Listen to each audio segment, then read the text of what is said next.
मालेगाव महाविद्यालयाचे प्राचार्य पोरे सर, संजय पोरे सर, डॉक्टर संजय पोरे सर यांच्या शुभ हस्ते आपण त्या ठिकाणी त्यांची जयंती साजरी केलेली आहे.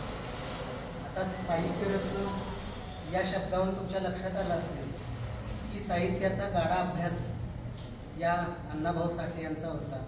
बहुजन समाजातील लोकांचे प्रश्न जे आहेत ते आपल्या साहित्यातून त्या ठिकाणी मांडण्याचं काम त्यांनी केलं आणि समाजामध्ये समाज जागा करण्याचं काम या माध्यमातून त्यांनी केलेलं आपल्याला पाहायला मिळतं.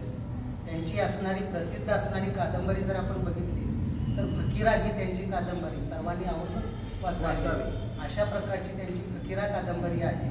त्यामध्ये त्यांनी आपल्या समाजाचं चित्रण, बहुजन समाजाचं चित्रण त्या कादंबरीमध्ये मांडण्याचं काम केलेलं आहे आणि म्हणून आपण यांचं साहित्य त्या ठिकाणी ग्रंथालयामधून घ्यावं, वाचावं या निमित्तानं मी तुम्हाला सांगण्याचं काम करतो आहे. तर ते वाचाल अशी अपेक्षा करून मी दोन शब्द बोलतो. त्याबद्दल धन्यवाद. थँक्यू.